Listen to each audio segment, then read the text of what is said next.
Bom dia, terceiro. Vou fazer para vocês hoje um vídeo de revisão do conteúdo agora de agosto, que é ditadura militar. Ditadura militar é importante você compreender porque, para além dela fazer parte da nossa memória nacional, do que constitui o Brasil, é um tema muito recorrente nas questões de humanas do Enem. Nos últimos 8 anos, com exceção para o ano passado, que não caiu nenhuma questão direta sobre ditadura militar, nos últimos 8 anos as provas apresentam mais de uma questão. 2, 3, existem 2 anos que foram até 5 questões sobre ditadura militar. Ou seja, compreender esse período para quem vai fazer Enem, né? Acredito que todo mundo, é muito importante porque você já garante ali, né, pontos na prova de humanas. Então, presta atenção nesse conteúdo porque ele é recorrente no Enem. E como eu disse anteriormente, muito importante para você entender a história do seu país. Então, bora lá. A ditadura militar, ela teve a duração de 21 anos, né? Ela começou em 1964 e ela terminou em 1985. Antes de saber o que foi a ditadura, qual que era o contexto, né, em que ela ocorreu? Em 64, houve eleições diretas, né, aquelas que a gente vai lá e vota para o representante, para o presidente representar a gente, por isso que a gente chama de eleição direta, porque é a participação direta da população. E aí, em 64, Jânio Quadros foi eleito presidente, o seu vice, João Goulart. Jânio Quadros renuncia do poder logo no início, né, que ele toma posse presidencial. Quem assume o poder é João Goulart. João Goulart, um senhor de idade muito simpático, carismático e também ligado à reforma de base, né? João Goulart tinha como plano de governo promover reformas de base no Brasil. João Goulart era um cara tão legal que ele era até apelidado de Jango, né? O pessoal chamava ele de Jango, muito simpático, muito carismático, e vivia dizendo o seguinte: o Brasil precisa passar por uma reforma de base na saúde, na educação, moradia, e ele era muito favorável ao movimento sem terra, porque ele via, né, que no Brasil seria necessário fazer uma redistribuição de terra.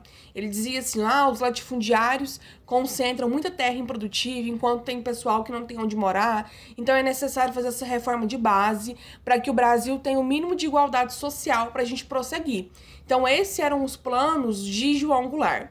Só que não é novidade para ninguém que esses planos, né, que são ligados até aos direitos humanos, né, o básico, né, o mínimo que uma pessoa tem que ter para sobreviver, eles são muitas vezes interpretados como sendo projetos da esquerda, né, são projetos ligados à humanidade, né, a cumprir direitos humanitários das pessoas, mas por um equívoco muito grande, esses projetos são ligados à esquerda.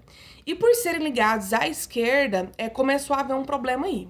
O contexto mundial que nós vivíamos era o da Guerra Fria, né? E aí, na Guerra Fria, o que tá acontecendo? Separação de blocos, né? Bloco capitalista, bloco socialista. E os Estados Unidos exigem do Brasil um posicionamento, né? Os Estados Unidos ficam com o pé atrás com o Brasil, pensando que o Brasil pode se tornar um país socialista. E os Estados Unidos começam, então, a exigir do Brasil esse posicionamento, né? De qual lado o Brasil se posiciona, né? E a população tinha muito medo do fantasma, né, do comunismo, que sempre assombrou, né, os países ligados à direita, né? Uma ideia também, outra ideia que é um equívoco, né? O que acontece, então?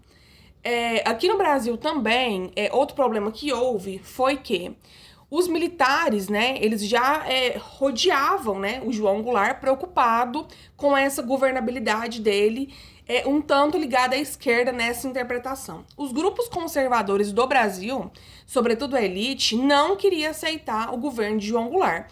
Por quê? A elite, né, ela carrega os privilégios econômicos do país. Um governo que fala sobre reforma de base, que fala sobre redistribuição de terra, que fala sobre aumentar acesso, todas essas políticas de reforma de base vão ir contra, né, vão agir diretamente com a elite brasileira, né? Porque é a elite brasileira que é dona das terras não produtivas, né? É a elite brasileira que vai aí perder essas terras para a reforma agrária. Se existe uma reforma de base, né, o governo deixa de injetar dinheiro na elite brasileira para redistribuir esse dinheiro. Ou seja, a elite brasileira então começou a atuar contra João Goulart, com o apoio de outros grupos conservadores que não pertenciam à elite, tinham um pensamento conservador, que não queria ideais esquerdistas no Brasil, interpretação, né, esquerdista mais uma vez, mas que não pertenciam à elite, ou seja, Se você for analisar, não há sentido, né, para quem não pertence à elite, lutar contra um governo que quer fazer reforma de base, né? Mas para essas pessoas faltava consciência política. Em todo período haverão grupos que falta, né, que carece consciência política. E aí esses grupos apenas conservadores se reuniram à elite, se reuniram aos militares, e aí eclodiu um grande movimento no Brasil de passeatas, carreatas, manifestações, motins, que é a Marcha de Deus com a Família e Libertação, ou a Marcha de Deus com a Família pela Liberdade. Essas marchas que foram, assim, grandiosas, era o pessoal indo na rua, pedindo o impeachment, pedindo a retirada de João Goulart, pedindo a renúncia, com medo do fantasma do comunista, que eles queriam conservadorismo. A igreja, nesse momento, a igreja católica, grande parte dos filiados à igreja, né, dos pertencentes à igreja, estavam, né, participando disso, porque falavam que a religião era conservadora e João Goulart queria subverter.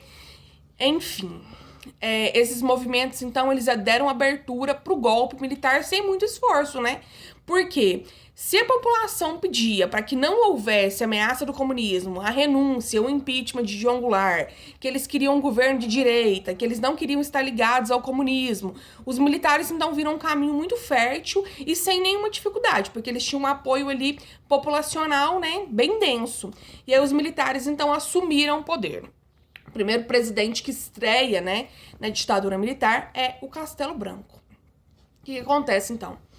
Que é uma ditadura militar, professora. Ditadura militar é um período em que há ausência de democracia.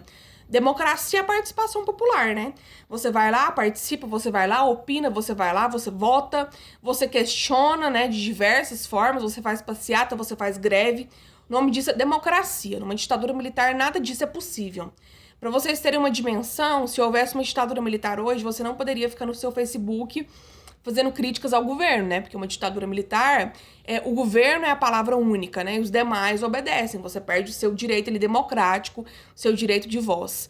Tanto é que no período de ditadura militar no Brasil, surgiu uma frase muito famosa que explica a ditadura. Brasil, ame-o ou deixe-o. Ou seja, você ama o seu país ou você deixa, porque você não pode fazer nada para questionar o que está acontecendo aqui. Até porque uma das características da ditadura é a propaganda, né? Há o tempo inteiro uma propaganda de convencimento de que aquilo é bom. Mas se não der certo, há a tortura, há o terror. Eu fiz um vídeo falando pra vocês só sobre tortura. E no período ditatorial sempre foi aplicada a censura. A censura do que se diz, a censura do que publica o jornal.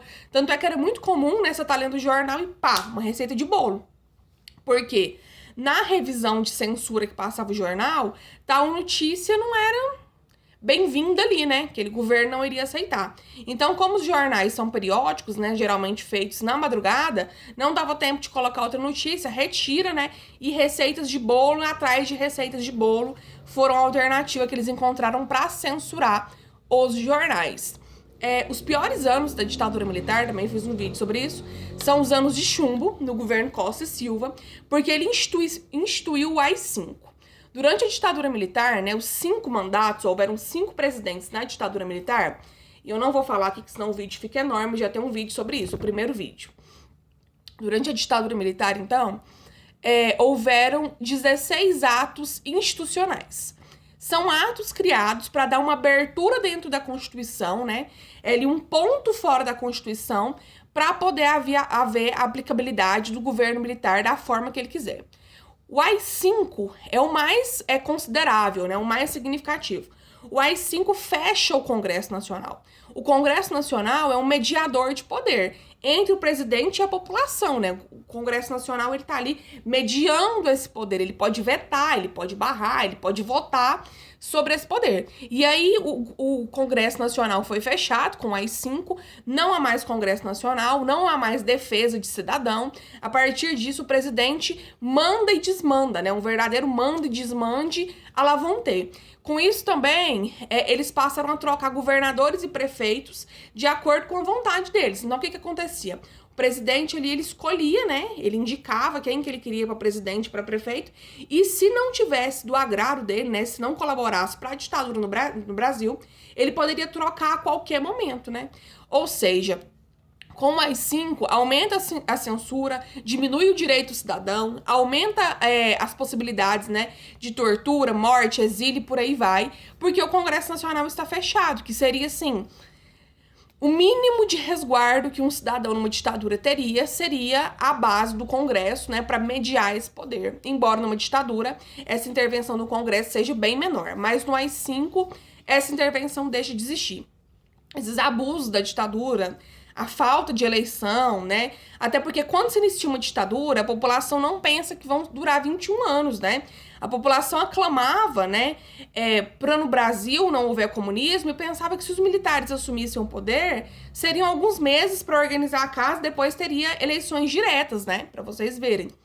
Depois de 21 anos, a população cansada dessa situação, sobretudo os jovens tomam essa grande marcha, começa a aparecer uma onda, né, de protestos, que inclusive Goiânia foi sede de um dos maiores desses protestos, que são as diretas já. Por que diretas já? Eleição direta, como eu disse pra você, é aquela que você tem participação direta.